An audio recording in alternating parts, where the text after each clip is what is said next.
우리나라 초대 미국인 선교사 중에 언더우드 선교사가 있죠. 우리 교회가 속한 교단은 장로교입니다. 장로교 처음으로 우리나라에 들어온 선교사가 바로 언더우드 선교사입니다. 감리교 첫 선교사는 아펜젤러죠. 그래서 이 두 분이 같은 날 같은 배를 타고 들어왔습니다. 1885년 4월 5일에 인천항에 도착했는데 이 누가 더 이 조선 땅에 발을 디디느냐 늘 논쟁이었습니다. 제가 볼 때는 언더우드 선교사가 먼저 발을 디딘 것 같은데, 아무튼 이 언더우드 선교사가 참 위대한 일을 많이 했죠. 이 언더우드 선교사는 여러분이 잘 아는 그 연세대 전신인 연희전문학교를 세웠고 그게 초대 교장이 되었습니다. 또 한국의 유명한 교회 중에 세문안 교회가 있죠.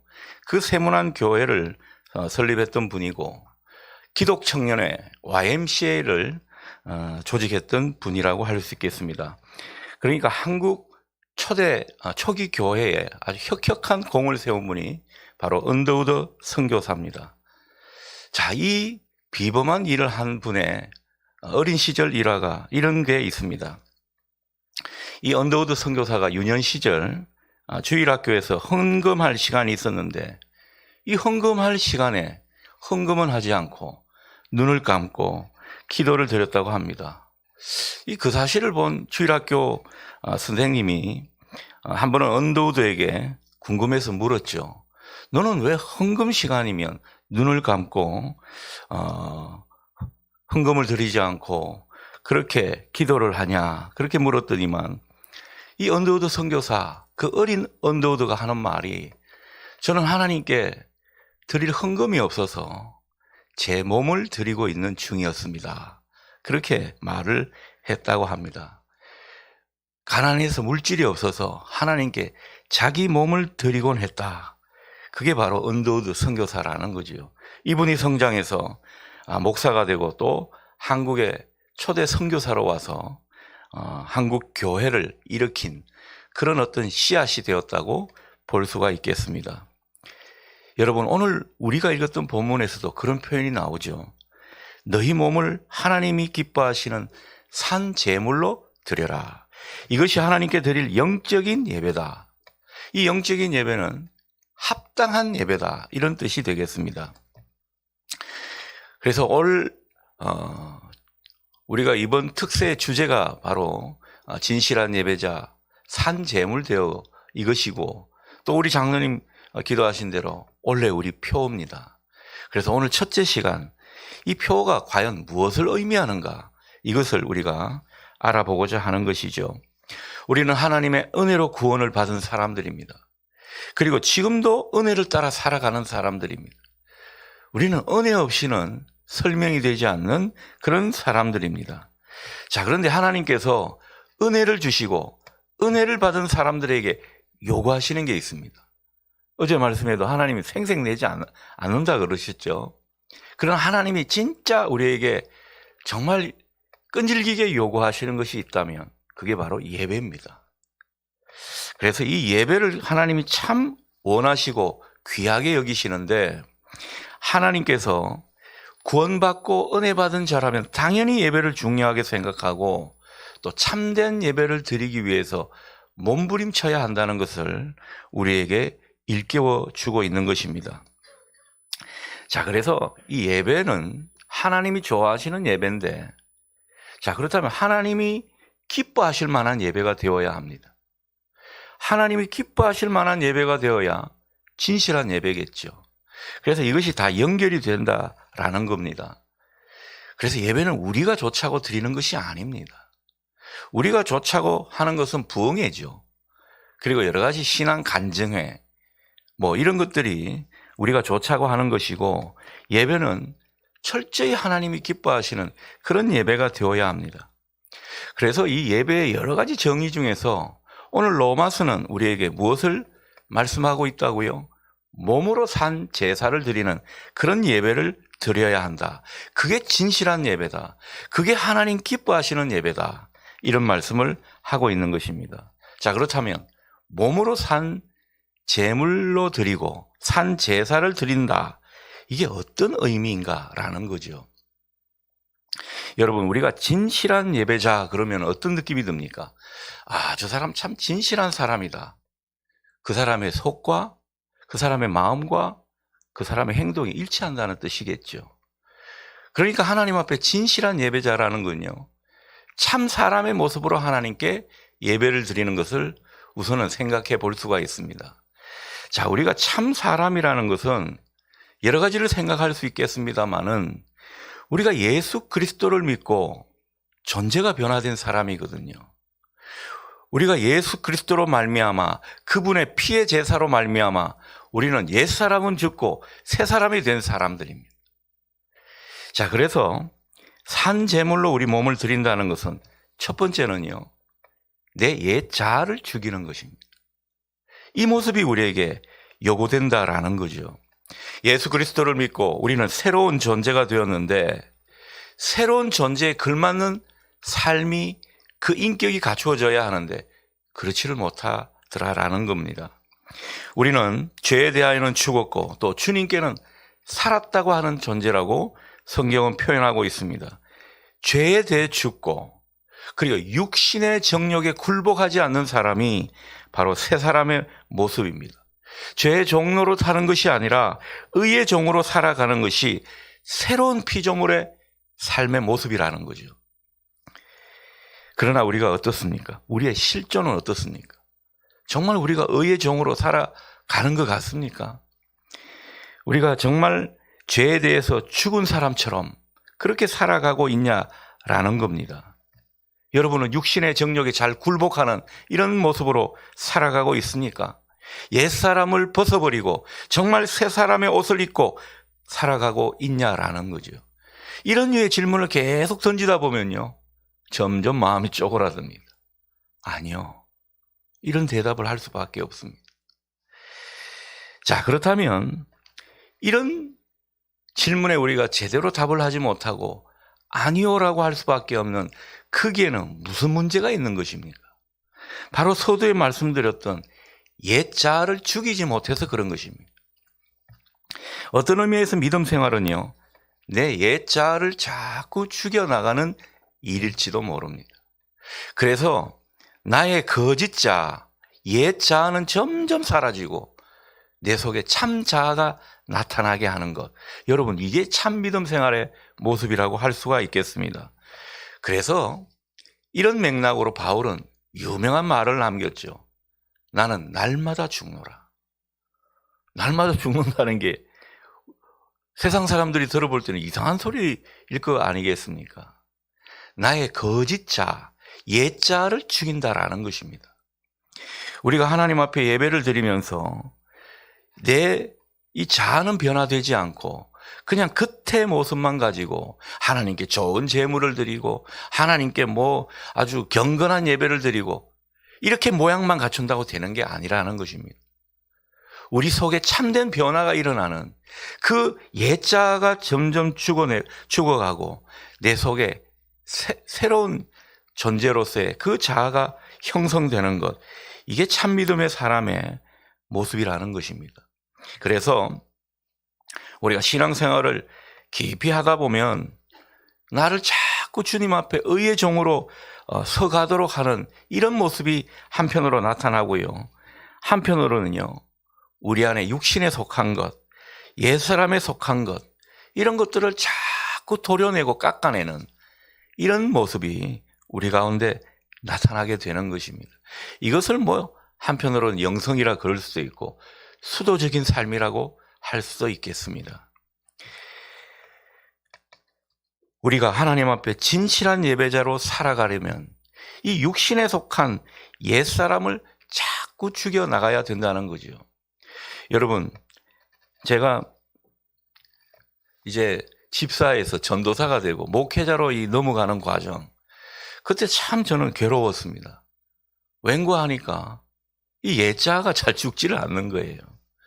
그래서 여전히 혈기가 있었고 또 교만한 모습이 있고, 그래서 제가 이 전도사인데 교만한 모습이 남아가지고요, 장로님과 싸운 일도 있습니다.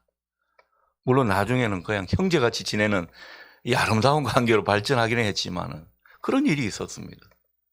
그리고 제가 이 전도사 때, 아마 전임 전도사 때였던 것 같아요. 이 혈기를 참지 못해가지고 그 식탁에 탁자 보면 유리로 이렇게 돼 있었는데 그것을 탁 쳐가지고 이게 막 산산조각이 났습니다. 혈기를 못 죽여가지고 예자를 못 죽인 것입니다. 여러분, 그 모습으로 우리가 하나님께 예배를 드린다고 경건한 척, 교양 있는 척 하는 것 하나님 다 아실 거 아닙니까? 문제는 우리가 예자를 그대로 남아있다 하더라도 이것을 방치하는 게 있고, 근데 그 예자를 부정하면서 참자로 나아가려고 몸부림치는 이런 경우가 있다라는 것입니다. 하나님이 원하시는 것은요, 바로 이 몸부림치는 그 모습입니다. 그걸 위해 기도하면서 주님을 따르고자 하는 이 마음이라는 거죠. 그리고 그것은 다 성령이 하시는 일이거든요. 우리가 이제 옛자를 죽이자, 나는 이제 새 자아가 되었다, 우리의 의지로 되는 것이 아닙니다. 우리는 그렇게 의탁하고 몸부림치면서 성령님이 바꿔주시는 거죠. 그런데 이런 기도를 하느냐 안 하느냐 차이가 크다라는 것입니다. 예수님도 이런 말씀을 하셨죠. 자기를 부인하고 나를 따르라. 이 자기를 부인한다는 말이 무엇이겠습니까? 이 옛자를 죽이라는 거죠. 옛사람을 벗어버리라는 것입니다. 우리가 예수를 믿고 10년, 20년 흘러갔는데 이 자아가 바뀌지 않는 분들이 많이 있습니다. 자아가 바뀌지 않는 가운데 우리는 하나님 앞에 진실한 예배자라고 할 수가 없다라는 것입니다. 내 안에 교만을 죽이고, 내 안에 위선과 거짓된 모습을 죽이고, 또 내 안에 욕심과 이기심을 죽이고, 내 안에 분노와 혈기를 죽이는 이 모든 일이 착실하게 밟아가는 사람, 그 사람이 예수 잘 믿는 사람입니다.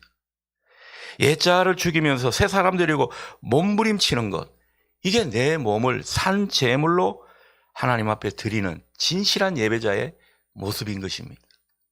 우리가 이런 어떤 존재의 변화 없이 그저 하나님께 잘 보이려고 좋은 예물을 드리고 헌금 많이 하고, 이건 하나님이 원하시는 모습이 아니라는 것입니다. 하나님이 어떨 때는 그것을 참 귀하게 여기죠. 그러나 때가 되었는데 변화로 나아가지 않으면 하나님이 참 안타까워 하신다라는 것입니다. 여러분은 자기 몸을 산 제물로 드리는 진실한 그런 예배자 될 수 있기를 바랍니다.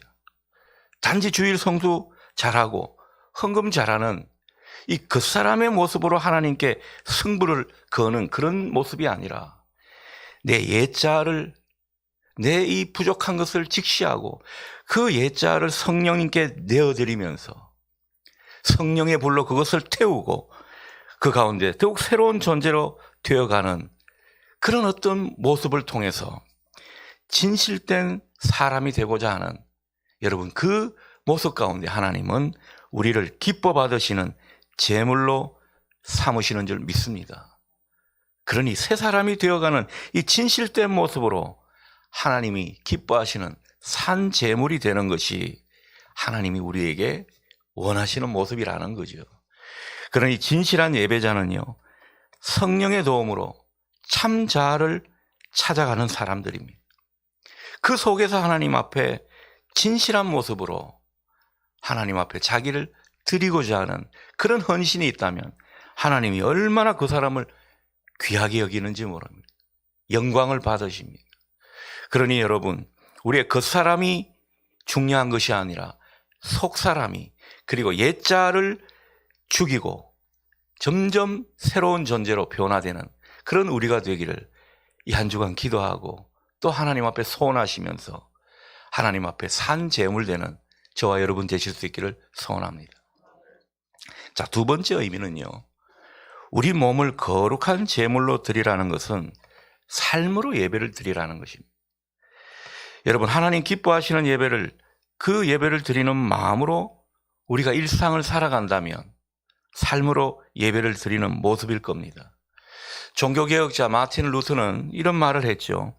몸으로 드리는 산 제사를 이렇게 설명합니다. 우리는 예배 드리러 학교에 가야 합니다. 우리는 예배 드리러 일터에 가야 합니다. 우리는 예배드리러 공장에 가야 합니다. 그러니까 예배드리듯 우리 삶을 하나님께 드리라는 것입니다. 그러니까 이 예배는요, 주일에만 드리는 것이 아닙니다. 그냥 평일에 새벽기도 나온다고 그것이 다가 아닙니다.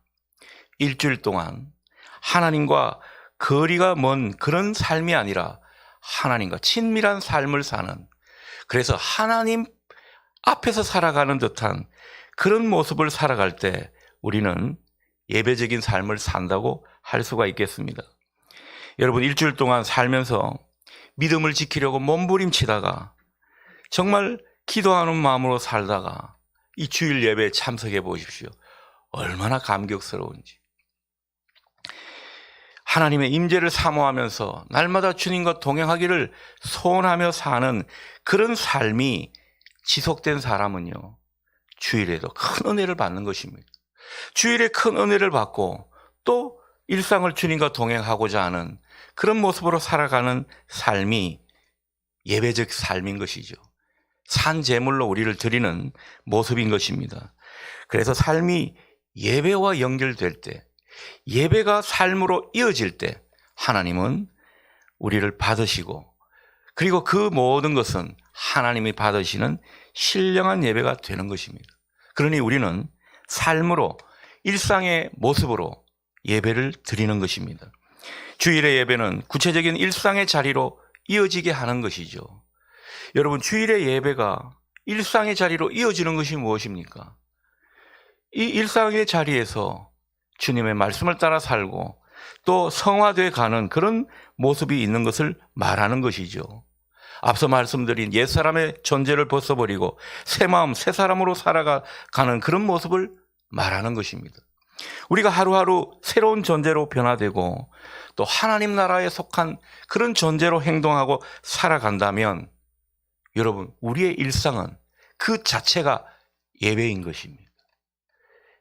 그러니 우리의 일상이 예배가 되게 하십시오. 하나님은 이 모든 것을 보신다라는 거죠. 이런 예배적 삶이 되기를 이 한 주간 기도하면 좋겠습니다.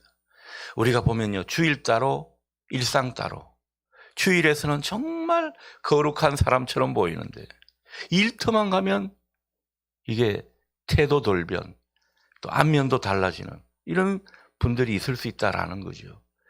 이것이 일관된 삶이 하나님이 원하시는 삶입니다. 여러분, 이스라엘 백성들 보십시오. 구약에 나오는 이스라엘 백성들 보면 하나님께 얼마나 좋은 제물을 드렸는지 모릅니다. 그들이 형식적으로 하는 제사로서는요, 따라갈 사람들이 없습니다. 그러나 그 예배 드리는 모습이 일상으로 이어지지 않았던 것입니다. 그래서 어려운 사람들, 힘없는 사람들 함부로 대하고 착취하고 자기 이속만 차리고, 그래서 구약에 보면요, 굉장히 윤리적인, 사회적 윤리적인 그런 어떤 말씀을 많이 하시는 이유가 바로 그것입니다. 세상 사람들이 볼 때 우리 그리스도인들이 어떻게 비춰지는가, 하나님은 그것도 중요한 예배의 모습이라고 보는 것입니다. 그래서 우리의 주일의 영성과 일상의 영성이 일치되는 이 지점을 하나님 앞에 올려드릴 수 있으면 좋겠습니다. 그래서 우리가 삶으로 드려지는 예배를 위해서는 힘써야 할 게 있습니다. 세상을 따라가지 말라라는 그 말씀이죠. 2절 말씀입니다. 너희는 이 세대를 본받지 말고 오직 마음을 새롭게 함으로 변화를 받아라. 이 세대를 본받지 말고 세상 풍조에 순응하지 말라는 거죠. 우리는 우리의 삶이 있다라는 것입니다. 예수님의 형상으로 변화되는 그 가운데 우리는 예수님을 따르는 그런 삶의 알맹이가 있다라는 거죠. 예수님의 정신이고 예수님이 말씀을 통해 우리에게 가르치시는 그 가치관, 이게 우리에게 중요한 내용이라는 것입니다. 우리가 세상을 따라가다 보면요, 세상 사람들 논리에 그대로 우리가 따라가게 되어 있습니다. 여러분, 우리가 사는 사회는 이 물신 숭배하는 것이 얼마나 많습니까? 돈을 숭배하는 그런 어떤 모습이 우리에게 많이 보입니다. 다 이 돈의 논리에 지배당하게 되어 있습니다. 우리는 돈의 논리에 함몰되지 않는 사람입니다. 우리는 다른 가치를 추구하며 사는 사람들이라는 거지요. 돈이면 다 된다. 그렇게 살아가는 사람은요, 생명을 경시하게 되어 있습니다. 인권을 무시하게 되어 있습니다. 사람의 그 존엄성을 해치게 되어 있습니다. 그리고 얼마나 사람을 도구로 생각하는지 모릅니다. 그래서 사람을 도구로 생각하다 보니까 음란과 또 정욕을 부추기는 그런 문화가 판치게 되는 거죠.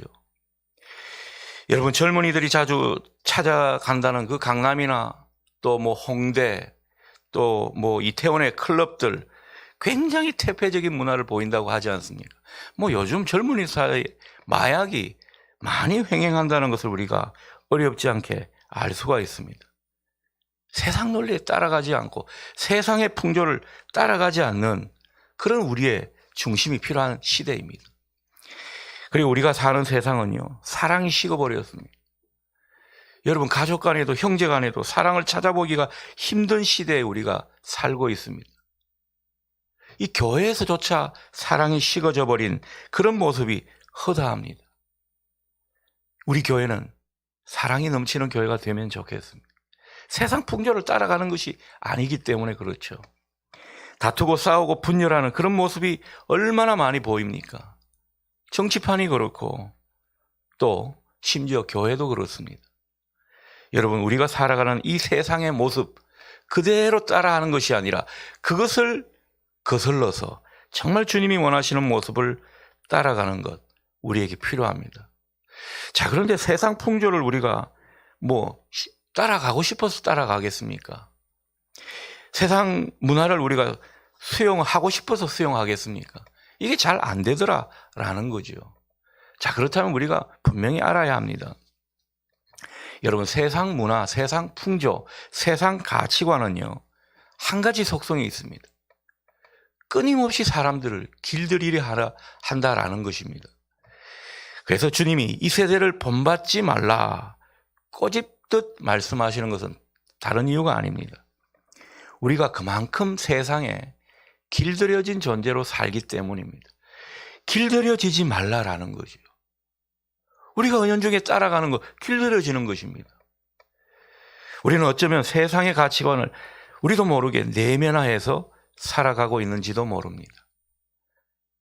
우리가 하나님 나라를 추구하는 사람으로서 우리만의 가치관을 새롭게 정립해야 되는 그런 사명이 있는 것입니다.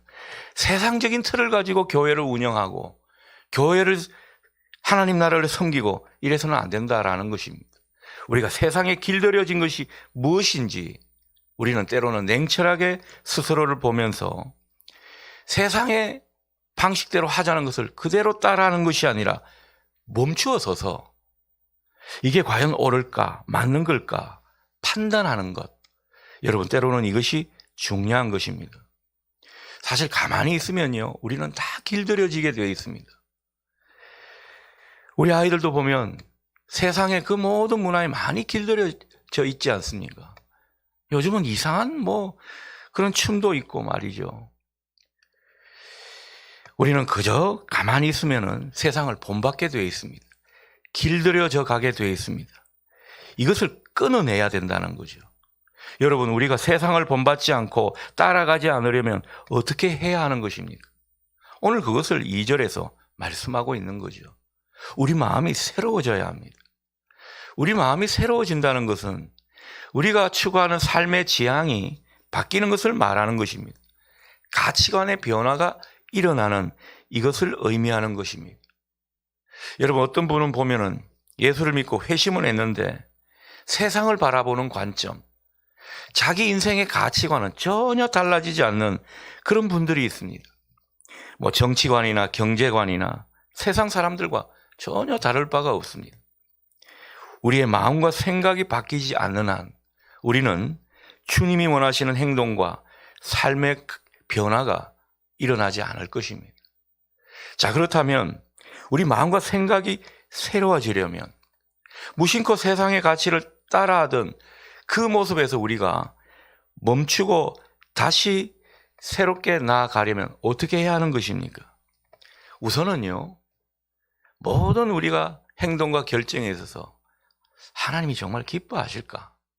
하나님이 원하실까? 여러분, 이 질문부터 하시기를 바랍니다. 우리는 그냥 막 하는 경우가 있습니다. 하나님이시라면, 우리 주님이시라면, 이런 물음을 우리는 멈추어서 해보는 것입니다. 자, 그 가운데 우리에게 당부하시는 것은 하나님 말씀에 주의를 기울이는 것입니다. 여러분, 주님이라면 어떻게 하실까? 이런 물음을 강하게 묻는 분이라면 어떻습니까? 주님은 뭐라 말씀하실까? 이 상황에 대해서. 어떻게 주님은 생각하실까? 당연히 궁금해지지 않겠습니까? 2절 하반절입니다. 하나님의 선하시고 기뻐하시고 온전하신 뜻이 무엇인지 분별하도록 하라. 그래서 우리가 말씀을 상고하고 말씀을 배우는 까닭이 바로 이것입니다.